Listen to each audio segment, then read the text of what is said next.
Welcome, all viewers, listeners, and my audience to another episode of What's the Day Life. Today, we'll be talking about a different kind of issue, and the day that's celebrating. We are celebrating today is International Men's Day. This is celebrated annually on the 19th of November. And I'm joined today with me. Jason Lange is here. He's a men's issue specialist and coach. And before we dive into the day itself, I'll give Jason an opportunity to talk about what he's been doing for a while and how uh, helps men around the world to solve their issues, and then we'll Yeah. talk about the day itself. Awesome. Well, thanks so much for having me first off. And yeah, I'm a men's guide and men's group facilitator, and I've been involved in the men's work world for almost 2 decades now myself. First starting on my own personal journey of growth and transformation, and then culminating, about 7 years ago when I started also offering support to other men. And Right. in particular, I am very passionate about men getting into what I call men's groups. So these supportive, small group units that can really transform the quality of a man's life in terms of Mhm. how connected he feels, how nourished he feels, how able to handle the stresses and challenges of life Right. he's able to, whether that's relationships or career or health or whatever that might be. And in a lot of ways, that all just mirrors my own journey of really learning to build up a trusted group of men Mhm. around me that have supported me through some huge challenges in my life and Mhm. allowed me to kind of get to this place of thriving that I'm at now. So I work with all kinds of men, huge range of men, young men, Yeah. old men, single men, married men, everything in between. And, there's just some often common issues that a lot of guys experience these days in particular, being isolated, feeling alone, being really stressed out, having different addictions or compulsions, and sometimes not being clear about how Yeah. to thrive in their work or in their relationships, or just getting totally stuck in their heads from just the bombardment of Yeah. information and stuff we get today. So I really help men navigate all of that. So yeah, you've picked out a few keywords that I will be talking about throughout the episode itself. So let's start with the most basic one. So what International Men's Day is about, talking about men's health issues, mental issues, and how men are also important in creating society and building the world that as we are in. Uh, Talking about a little context to give everybody what it's been about across history. So the issue for having an equivalent to International Women's Day has been rising since the 60s. Journalists have been writing about it. There were articles that were written during the Soviet era about how the dichotomy of not having an equivalent to the International Women's Day was not equal in the whole sense of having gender equality. Then in 1992, a man named Thomas Oster brought out the issue, and he was able to rally the whole point for a couple of years, 1992, 93, 94, after which it fizzled out. Kind of, you could not get so many people together. And then it was only the Maltese Association of Men's Rights who were able to continue with the whole thing. But then another man came around. So he started it in 1999. And then since then, it's been from November 19 onwards. And throughout the world, it's been celebrated like that. Uh, this specific year itself, in 2024, the theme that they're going around with is positive male role models. So I think we'll start our discussion with that specific topic, how positive male role models are very important for not just men, but having a male role model in life itself for everybody is so much important. Who's been your best positive male role model? Let's start with that, and then we'll get along how. Yeah. Yeah, so I got really lucky in that in my mid 20s, I was in one of the very few kind of areas that men's Yeah. work was really taking off in the early to mid 2000s. And all of the great men I've been exposed to in my life have come through men's groups and men's work. And so there's been a couple of key mentors that really guided me through and particularly guided me into my body in a way I had never been before to help me make contact Right. with myself and my emotions. And they were able to do that because they had done that themselves, quite frankly. So there's a couple of different coaches and teachers and authors that I've worked with over the years that have all kind of supported me in these different ways. And I think what's most important is they've given me that embodied experience of what a positive vision of masculinity could be.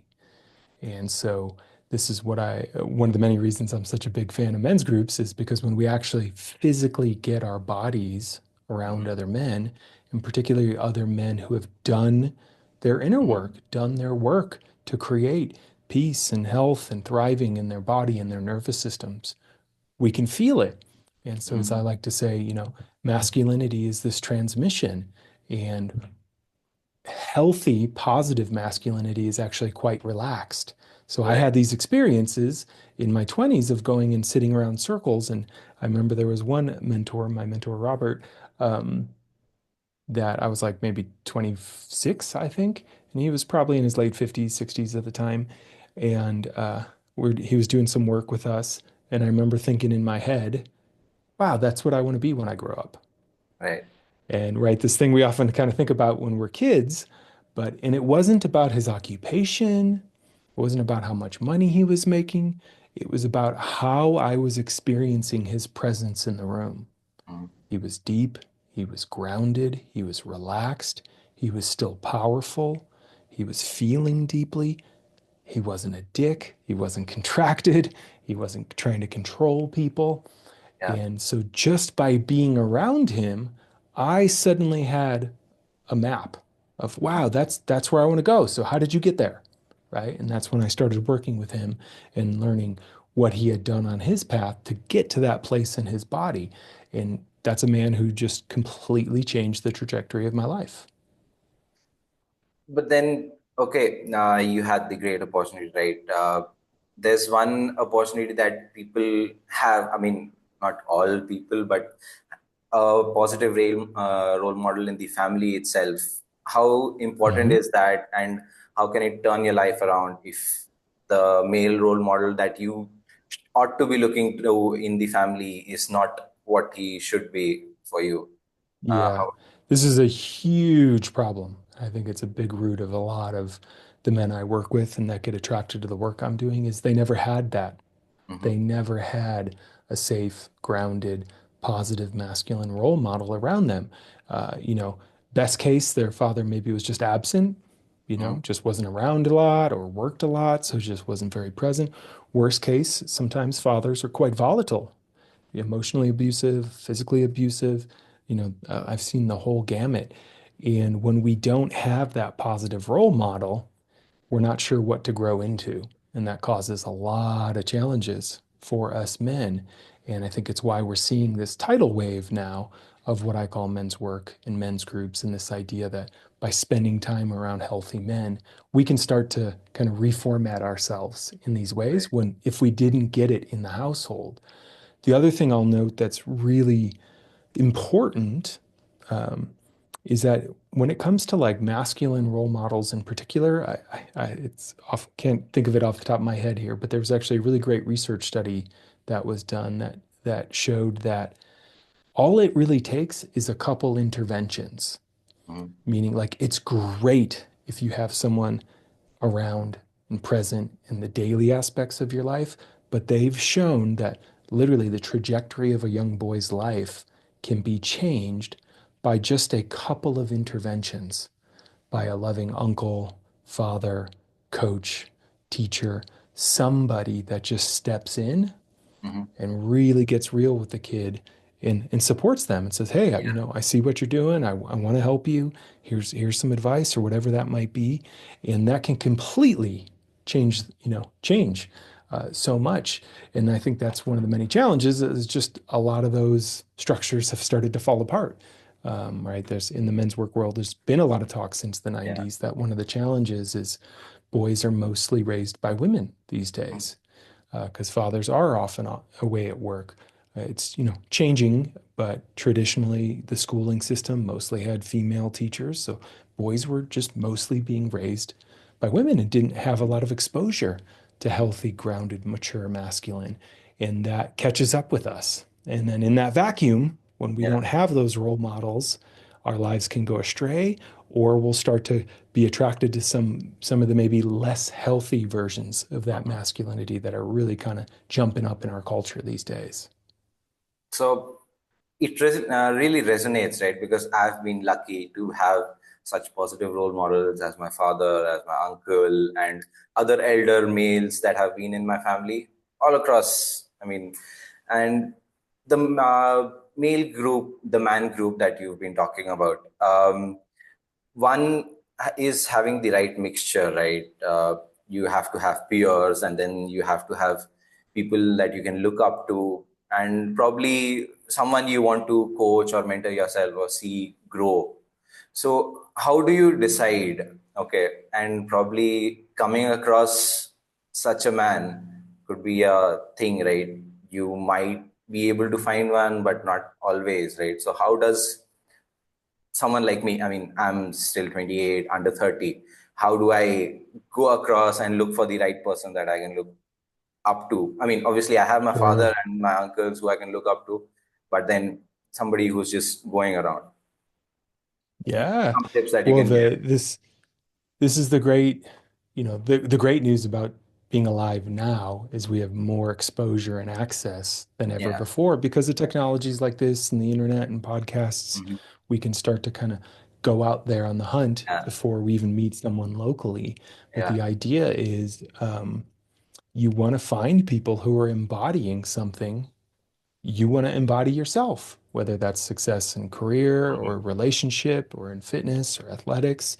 And then you want to actually spend time with them and see what the experience is like, right? It's kind of like dating in a sense, Yeah. right? You actually, whether it's a mentor or a coach or a men's group, you actually have to go and put yourself in the situation and see, does it resonate?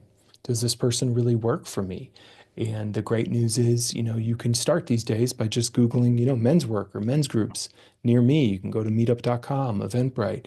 Um, this stuff is taken off like wildfires, which is really exciting in terms of Yeah. finding that.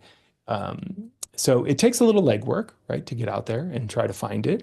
A lot of guys, sometimes too, just even within their professional careers, Mhm. usually, there's some people that if you actually take the risk and say, hey, I'm looking for some mentorship, like I see what you've done and like, how did Yeah. you get there? Turns out people are often quite generous about that if you come with an Yes. open attitude and mindset. Mhm. But yeah, you got to start looking. That's often what it leads guys to me is Uh-huh. a lot of the people I work with come through kind of the information sphere of podcasting and they're Yeah. having problems in their relationship or problems with their career and they feel stuck. So they Mhm. start Googling like, how can I get a girlfriend or how can I get this job? And that'll often lead them on their trajectory. And then it's kind of, just finding a teacher or a coach or a mentor that resonates with you, Yeah. right? They don't have to have the exact same life story as you, but oftentimes there's some overlap, Mhm. right? What I've found in my journey and many of the men who work with me, the Mhm. people we'll often trust the most to guide us are the Yeah. ones who've had some shared life experiences with Mhm. us. And so, one of the things I help a lot of guys with is dating and relationships. And Mhm. it was not something that came easy to me. I struggled for many, many years in that. So, guys that struggle with that really like working with me because I know what that pain is like. Okay. It's a little different, right? They're not going to necessarily be as attracted to work with someone who was just, had no problems dating from 15 on and was in relationships their whole life. It's not quite the same shared experience. So, you want to find someone who has a little bit of shared experience with you, who's embodying some of the qualities you want, and the last thing I'll just share is somebody who's doing the work themselves, right? You want to find a Yeah. teacher or a coach who's kind of walking their walk, so to speak, Yes. and actually is involved in their own growth as well, because that's the thing that really makes them the most trustable. So, right, yeah. You have to have that connect with the person that you want to work with. Um, what does the peer group have to be? I mean, I was about to go into the self-help and therapy kind of thing, but let's talk about the peer group, right? We've talked about mentors and coaches, but then as a group, there's a lot of here and talk about sitting once a week with your mates once a week just to babble around or just sit and talk and rant. But then, how useful is that? Can it be made more productive by having a specific type of discussion, or is there something that you talk about? Uh, tell your Yeah, ideas. totally. So the interesting thing about men's groups is it's kind of a term like meditation. Somebody Yeah, can say, "Hey, I meditate," and you're like, "Well, what kind?" Right? There's lots of ways to meditate, and there's lots of variations and types of men's groups. But the most kind of primal or core thing I share about them is how most men learn to relate to each other is through what we call triangulation. So it's me and you, and we build connection with each other by having our attention on this third thing. A yeah, sports game, an activity, we're talking about something, we're fixing something. So we bond by literally looking or talking about some other thing. yeah, And there's a time and place for that, and it can be super fun and it can be great. It's not necessarily the most nourishing type of connection, though, because there are many men I work with who have plenty of those kind of surface level relationships, but then are actually kind of dying inside and are in pain and are lonely and don't know how to talk about it to kind of yeah. cross that threshold. So, a men's group, what it's really about is turning the attention onto each other. Okay, Hey, what is going on for you in your life right. right now? What hurts? What's Mhm. hard? What's challenging? What are you trying to move towards? What's in the way? Right? So we start to go deeper with each other. In a good men's group, in my experience, what it'll actually do is the members of the group can help guide us deeper into our felt body experience. So we Okay, actually get to feel what's happening in our lives. yeah, Maybe that's grief or sadness, maybe that's anger or frustration, maybe that's some kind of fear. But the group itself, by putting their attention on us, helps us go deeper into ourselves, which, lo and behold, often helps us get clear about what we're feeling, what we're wanting, what we're needing in life. And then they can help us kind of troubleshoot to how to get there, right? right. What's your plan, right? So instead of just complaining about your job for 3 years, what are you going to do about it? Do you need to talk to your boss to set some new boundaries? Do you need to start applying to some new jobs? Like, what's in the way of that? And a good group will often then end up doing two particular things. It'll Yeah, support us as men when we're struggling, when we're down, when we're knocked off center, when we're stressed, and it will challenge us and hold us accountable to call us forward into our yeah, deepest vision of our lives. And good men will call us out, right? Call us forward, as we say, in terms like, hey, you've been complaining about your relationship for 2 years now. Like, are you in or out? What are you going to do? Because it's painful to see you this stuck. So a good group will kind of call you on that and actually bring you forth. And so there's a social connection often to men's groups. There's an accountability piece. There's a brotherhood piece. There's a support piece. All of these things kind of weave together. And then there's deep trust built over time because as we get to know each other, we get to know our blind spots, our shadows, our vulnerabilities, and our deepest wants, right? And we can remind each other what we're here to do and what we're really wanting. friends play a very important role in that, right? Being critical and supportive at the same time. So having friends who you can relate to, not just on a superficial level, but at least at some point underneath that they get under your skin at some point. They have to be getting under Yeah. your skin. If they don't, then there's a problem, Hmm. right?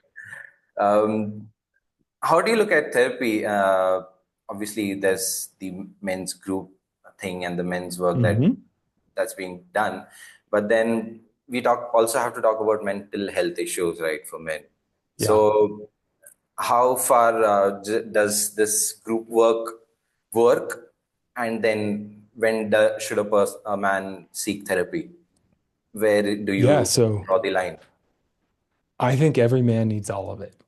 And so, right, it's not the answer a lot of guys want, Yeah. but men's groups provide, like I said, they can provide a communal experience, a Hmm. shared reality experience, a social experience that is so powerful in bonding. And Hmm. we can go deeper there, and therapeutic things can come up there.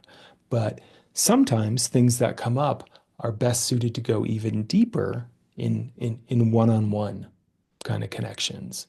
And so I like to say every man at different points, doesn't mean you have to do them all at once, but you might go through different seasons in life of having most of your energy in a men's group, having your energy in therapy, having your energy in coaching, which are all similar and related. They're all about growth, right? So you can think of men's group as like your team. Like if you're on a sports team, you got a team and you got to practice with them and you work with them and you create bonds with them. And then you have a coach, right? Who's running you through drills and helping you get clear about, hey, this is where we're going this season. We want to win. We need to work on this. We're tracking these stats. You need to work on this. You need to work on this, right? They're providing the vision and the direction. Therapy, then, where that comes into play, it's kind of like the physical therapist. Well, what Hmm. happens if I have an injury that's Hmm. actually preventing me from being in the Oh, game? yes. So it's not a matter of building up my skill set right now. I can't even play on the team until I heal this part of me or I learn to work with it, right? And so a good therapist is going to help you kind of mend the past, Yeah. mend parts of you that are preventing you from being able to really show up and try to do the things you want to do in Okay. life.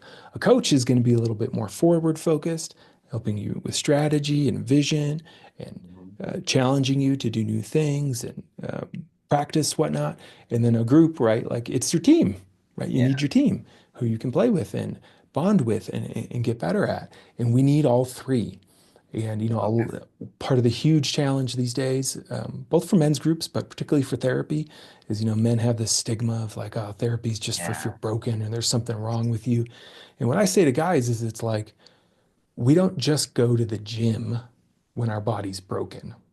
Right. We go to the gym to keep ourselves fit, to get stronger, to Uh-huh. purposely stress our muscles. Therapy is kind of the same thing. It's just for our minds and our hearts. You can proactively go to therapy to keep yourself healthy, to keep yourself working on things that you might not hit otherwise. And I can tell you, the most successful men I know who are doing work they love in the world, being financially compensated for it, in very thriving relationships, Hmm. and who have just spacious, calm nervous systems, Yeah. they're going to therapy. Mhm. They are getting therapy to address their wounding from their childhood. Okay. Um, I was going through your work, right? You've got this term Manbox that you like to talk Hmm. about. I was just intrigued by it. The terminology is a little different. Do you want to share more about it? Tell the audience about it. Yeah. So yeah, the man box was this term that kind of I think it started in the 90s by some guys out in the Bay Area. I think Tony Porter was maybe the first guy who really popularized it, if not Hmm. came up with it. But the idea of the man box is, it's a little different in different countries and different cultures around the world, but there's Yeah. some definite similarities at a global level. And the man Okay. box is this idea is it's a theoretical box Okay. that we have to fit in as men. And so, as long as you're checking off the attributes of this box, you're considered a man. If you're not, you're outside the box and you're not considered a man. So, the man box is the cultural expectations of behavior we're supposed to embody in order to be real men. And there's some Right. fascinating stuff here, right? There's a research study they did where they polled people, both men and women. They asked them these questions: what marks the transition of a girl turning into a woman? And lo and behold, both men and women, guess what they pointed towards? Biology, Okay. physicality, their physical body shifting, right? Their breasts developing, their body shape changing, their menstrual cycle starting. Same question. What marks the transition of a boy to a man to that same group? Guess what? Wasn't biology. It was his behavior, Right. right?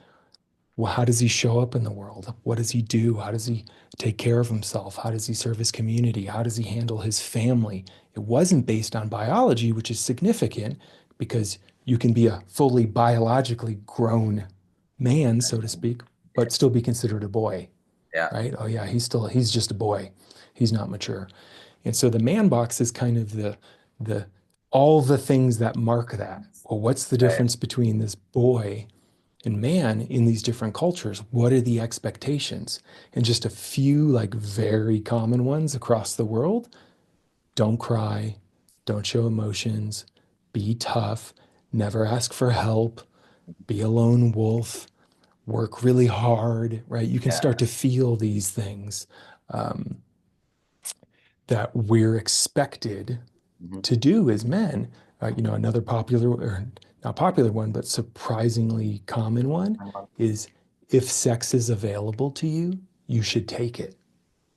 And if you Okay. don't, you're not a man, which All means right. even if it's right, even if it's not someone you're attracted to, you should still have sex with them, right? That's kind of this machismo Yes, culture that so many of us men are pushed in. And that man box ends up having a severe consequence on our yeah. mental health and, frankly, our physical health, because then men stay isolated, they work too hard, they don't know how to handle their internal emotional experience. So, lo and behold, what do many men do when they can't handle feeling uncomfortable inside? They turn to things outside: Yeah. alcohol, weed, sex, food, overworking, you name it, Hmm. which might soothe us for the moment, but does not handle it long term. And so we end up just isolating and suffering even more and more and more. And then culturally, right, Yeah. most men are not raised in environments where it's safe to connect with other men. In fact, they're often attacked or bullied if they get vulnerable or show any kind of emotional self. So again, we start to keep it inside. And when we become lonely as we get older and we don't know how to talk about our relationship, we don't even know how to tell our best friend that we're in the middle of a divorce or that we just got fired.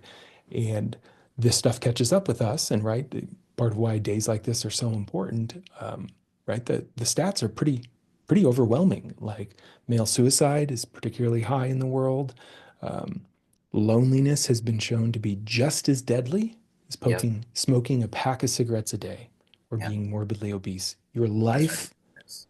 your longevity will actually go down. This is a real thing for us men when we buy into this machismo man box kind of culture. Like you will actually die sooner. So these have huge consequences for us guys. So that's how it is. I mean, these stereotypical duties of men have been pushing the men these days into a lot of problems, right? And that's how it is. And Hmm. that's why the day becomes important itself. Uh, a little more about the day and the month itself is celebrated around the world as Movember, right? And then there are I want I just want one quick comment on this. The internet, uh, obviously, the No Shave November movement was pretty good because it raises a very specific aspect where they try to save money from shaving and then donate it to cancer Hmm. patients. But then have obviously you must have heard about the No Nut November movement.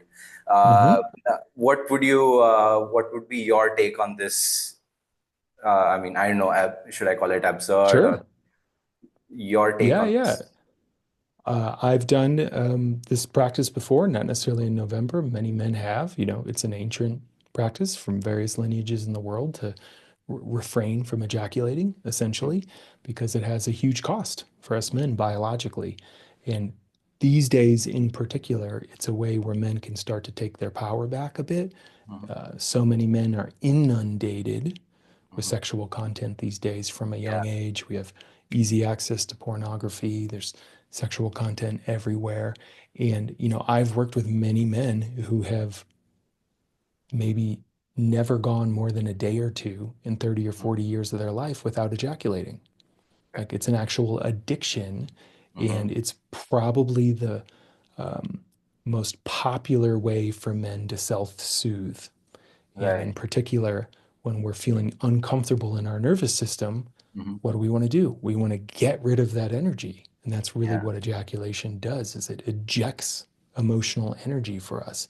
Women have a monthly cycle, which helps them build up and release. We don't have that as men. So for a lot of men, ejaculation is that. It's how they release some stuff. But the problem is they often do it unconsciously. Yeah. Right. And this has a hormonal impact on us. Mm-hmm. Every time we ejaculate, our prolactin goes way up, our testosterone goes way down. We Yeah. become a little more lethargic, tired, not as motivated in life. Exactly. And that has consequences these days Mm-hmm. because then a lot of men, um, the very energy they need to go out Mm-hmm. and create the things they want, relationship, jobs, etc., Mm-hmm. they're taking from themselves by doing this, by trying to Yeah. feel better in the short term. So something like Not November is an opportunity for men to say, hey, what if I ran this experiment Mm-hmm. and see what changes in my body? How different do I feel? And it can be Yeah. extraordinarily confronting for a lot of men because Yeah. suddenly they have a lot of vital life force and energy in their Mm-hmm. bodies that they Mm-hmm. don't know how to handle. And the other thing I've often seen with men is they start to feel more. So Okay. all the emotional content they've been avoiding starts to percolate up. And that gets really uncomfortable for guys. But if you, in a sense, take advantage of that to work that content, your life can start to change really fast. Last part I'll say with it is it's also just a reformatting of realizing that uh, our sexual energy as men is sacred, right? It's That's something right. often Yes. demonized these days, but it's actually a generative part of life. It is how life Yes. is created. It is actually our creative life force. Right. And so what I've seen in a lot of guys and in the times I've refrained for long periods of times is we get more creative. That energy has to go somewhere. We start to create, we start to build, we start to connect in ways that we might not otherwise. So it's a really worthy experiment for men to run, A, just at a biological level, to actually see how their bodies feel different at the end of that 30 days. And Mm-hmm. B, it can do all kinds of things for our inner world as well. So thanks, Jason, for sitting with me and talking about men's issues, men's health issues, and how you've been working and how men can personally work on themselves as well. So this was International Men's Day for us. Happy International Men's Day to you and to everyone listening and watching this podcast. Uh, do leave a comment. I'd love to hear from you sometime later as to how it was, and then we'll surely go forward from it. And to the audience, if you like it, do leave a comment, do like, subscribe, and go on and go. So, thank you, and I'll see you on the next episode on another interesting day that is celebrated around the world. Thank you so much.